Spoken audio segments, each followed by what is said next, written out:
Dear पिला माने तुम मानक स्वागत गुरुमा गुरुज्ञान यूट्यूब चैनल को। तेज आज आम डिस्कसन करवा इतिहास बहिर द्वितीय अध्याय दिल्ली रे सुल्तानी शासन संक्षिप्त व क्षुद्र उत्तरमूलक प्रश्न एवं उत्तर। तेबे प्रथम प्रश्न, समुदाय केतोटी राजवंश दिल्ली रे सुल्तानी शासन करुथिले बा चलाई थिले?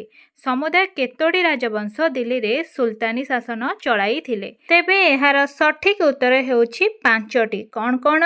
तुर्की शासन, खिलिज वंशर शासन, तुगलक वंशर शासन, सयद वंशर शासन और लोदी वंशर शासन। तुगलक वंशर शेष सुल्तान राजा किए थिले? तुगलक वंशर शेष सुल्तान राजा किए थिले? तुगलक वंशर शेष सुल्तान राजा थिले फिरोज शाह। किए थिले? फिरोज शाह। परवर्ती प्रश्न, तेबे कुहंतु दिल्ली रे सुल्तानी शासनर मूलदुआ किए पकाई थिले? दिल्ली रे सुल्तानी शासनर मूलदुआ किए पकाई थिले? एहार सठिक उत्तर हेउछि कुतुबुद्दीन ऐबक। दिल्ली रे सुल्तानी शासनर मूलदुआ कुतुबुद्दीन ऐबक पकाई थिले। कुतुबुद्दीन ऐबक। कुतुबुद्दीन ऐबक सम्राट हेबा पूर्वरु केउ केउ राज्य जय करिथिले? कुतुबुद्दीन ऐबक सम्राट हेबा पूर्वरु केउ केउ राज्य जय करिथिले? एहार सठिक उत्तर हेउछि दिल्ली, कोली, आलीगढ़ एवं कनौज। दिल्ली, कोली, आलीगढ़ एवं कनौज। कुतुबुद्दीन ऐबक मृत्यु केबे ओ किपरि होइथिला? प्रश्नटी भल भाबरे शुणन्तु। कुतुबुद्दीन ऐबकर मृत्यु केबे ओ किपरि होइथिला? तेबे एहार सठिक उत्तर हेउछि 1210 ख्रीष्टाब्द रे घोड़ारू पड़ी करी कुतुबुद्दीन ऐबकर मृत्यु होइथिला। घोड़ारू पड़ी करी। जिबा परवर्ती प्रश्न। तेबे प्रश्नटी हेउछि इल्तुतमिश किए थिले? इल्तुतमिश किए थिले? तेबे एहार सठिक उत्तर हेउछि से कुतुबुद्दीन ऐबकर ज्वाई थिले। कुतुबुद्दीनकर झियंकर बर थिले बा स्वामी थिले बा कुतुबुद्दीनकर ज्वाई थिले। इल्तुतमिशक साम्राज्य केउठारू केउ पर्यंत व्यापी थिला? इल्तुतमिशकर साम्राज्य केउठारू केउ पर्यंत व्यापी थिला? पूर्वरे बंगठारू नेई पश्चिमरे सिंधु प्रदेश पर्यंत। पूर्वरे बंगठारू नेई पश्चिमरे सिंधु प्रदेश पर्यंत। इल्तुतमिशक मृत्यु केबे होइथिला? इल्तुतमिशकर मृत्यु केबे होइथिला? एहार सठिक उत्तर हेउछि 1236 ख्रीष्टाब्द रे। 1236। परवर्ती प्रश्न, इल्तुतमिश केउ मुद्रा प्रचलन करिथिले? इल्तुतमिश केउ मुद्रा प्रचलन करिथिले? एहार सठिक उत्तर हेउछि टंका नामक मुद्रा प्रचलन करिथिले। किए? इल्तुतमिश।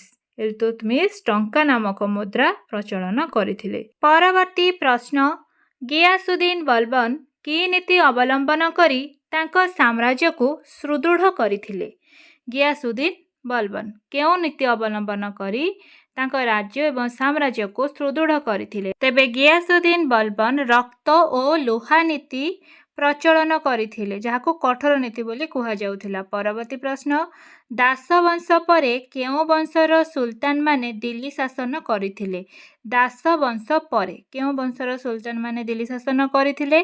सेमाने हेउछन्ति खिलिज वंश। खिलिज वंश रे को माने रहिले? साधारणतः अलाउद्दीन खिलिज आउ जलाउद्दीन खिलिज। परवर्ती प्रश्न, अलाउद्दीन खिलिज केबे दिल्ली सिंहासन आरोहण करिथिले?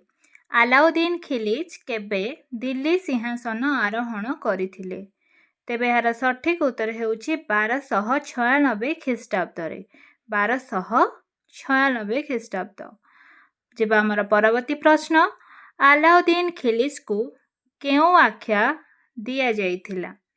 अलाउद्दीन खिलिज को आउ केउ आख्या दिया जाइथिला?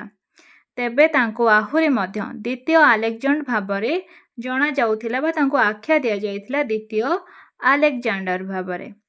परवर्ती प्रश्न, अलाउद्दीन खिलिज केउ तीनोटी कार्य पई दृढ़ इच्छा प्रकाश करिथिले? अलाउद्दीन खिलिज केउ तीनोटी कार्य पई दृढ़ इच्छा प्रकाश करिथिले? तेबे ताहा कोन? ତୁର୍କୀମାନଙ୍କର କ୍ଷମତା ହ୍ରାସ କରିବା, ଦାକ୍ଷିଣାତ୍ୟ ଓ ରାଜସ୍ଥାନ ବିଜୟ କରିବା ଏବଂ ମୋଗଲ ଶକ୍ତିକୁ ଧ୍ୱଂସ କରିବା। ପରବର୍ତ୍ତୀ ପ୍ରଶ୍ନ, ଆଲାଉଦ୍ଦିନ ଖିଲିଜ ରାଣୀ ପଦ୍ମିନୀଙ୍କୁ କିପରି ପାଇଥିଲେ? ଆଲାଉଦ୍ଦିନ ଖିଲିଜ ରାଣୀ ପଦ୍ମିନୀଙ୍କୁ କିପରି ପାଇଥିଲେ? ପାଇଥିଲେ ଅବା ପାଇନଥିଲେ, କିପରି ପାଇଥିଲେ? ଯେହେତୁ ସେ ମେୱାର ଉପରେ ଆକ୍ରମଣ କରିଥିଲେ କିନ୍ତୁ ପଦ୍ମିନୀ ଜହର କରି ନିଆଁରେ ନିଜକୁ ଝାସ ଦେଇଥିଲେ, ତେଣୁ ସେ ପାଇପାରି ନଥିଲେ। ପରବର୍ତ୍ତୀ ପ୍ରଶ୍ନ, ସେନାପତି ମାଲିକ କାଫୁର ଦକ୍ଷିଣ ଭାରତର କେଉଁ କେଉଁ ସବୁ ରାଜ୍ୟ ଜୟ କରିଥିଲେ? ସେନାପତି ମାଲିକ କାଫୁର ଦକ୍ଷିଣ ଭାରତର କେଉଁ କେଉଁ ରାଜ୍ୟ ଜୟ କରିଥିଲେ? ଦେବଗିରି, ତେଲେଙ୍ଗାନା, ଦ୍ୱାରସମୁଦ୍ର ଓ ହୟଶାଳ। 4ଟି ରାଜ୍ୟ ସେ ଜୟ କରିଥିଲେ ଦକ୍ଷିଣ ଭାରତରେ। ମହମ୍ମଦ ବିନ୍ ତୁଗଲକ କେତେ ଖ୍ରୀଷ୍ଟାବ୍ଦରୁ କେତେ ଖ୍ରୀଷ୍ଟାବ୍ଦ ପର୍ଯ୍ୟନ୍ତ ଦିଲ୍ଲୀରେ ସୁଲତାନ ଥିଲେ? ମହମ୍ମଦ ବିନ୍ ତୁଗଲକ କେତେ ଖ୍ରୀଷ୍ଟାବ୍ଦରୁ କେତେ ଖ୍ରୀଷ୍ଟାବ୍ଦ ପର୍ଯ୍ୟନ୍ତ? 1324 ଖ୍ରୀଷ୍ଟାବ୍ଦରୁ 1351 ଖ୍ରୀଷ୍ଟାବ୍ଦ ପର୍ଯ୍ୟନ୍ତ ସେ ଦିଲ୍ଲୀରେ ସୁଲତାନ ଥିଲେ। ପରବର୍ତ୍ତୀ ପ୍ରଶ୍ନ, ମହମ୍ମଦ ବିନ୍ ତୁଗଲକ ଦିଲ୍ଲୀରୁ ଦୌଲତାବାଦକୁ ରାଜଧାନୀ ଉଠାଇବା ପୂର୍ବରୁ କ'ଣ କାର୍ଯ୍ୟ ସବୁ କରିଥିଲେ? ଦିଲ୍ଲୀରୁ ଦୌଲତାବାଦକୁ ନିଜର ରାଜଧାନୀ ପରିବର୍ତ୍ତନ କରିବା ସମୟରେ ସେ ରାସ୍ତାର ଉଭୟ ପାର୍ଶ୍ୱରେ ପାନ୍ଥଶାଳା ଏବଂ ଡାକଘର ନିର୍ମାଣ କରିଥିଲେ। ପାନ୍ଥଶାଳା ଏବଂ ଡାକଘର। ମହମ୍ମଦ ବିନ୍ ତୁଗଲକ ଶାସନ ସମୟରେ କେଉଁ ପର୍ଯ୍ୟଟକ ଭାରତ ଭ୍ରମଣରେ ଆସି ଏକ ବିବରଣୀ ଲେଖିଥିଲେ? ଭାରତକୁ ଆସିଥିବା ସେହି ପର୍ଯ୍ୟଟକଙ୍କର ନାଁ କ'ଣ? ସେ ହେଉଛନ୍ତି ଆରବର ଆରବ ପର୍ଯ୍ୟଟକ ଇବନ ବତୁତା। ମନେ ରଖନ୍ତୁ, ଇବନ ବତୁତା ଯିଏକି ବିବରଣୀ ଲେଖିଥିଲେ। ସୁଲତାନୀ ଶାସନରେ ଧର୍ମ ବିଭାଗ ମନ୍ତ୍ରୀଙ୍କୁ କ'ଣ କୁହାଯାଉଥିଲା?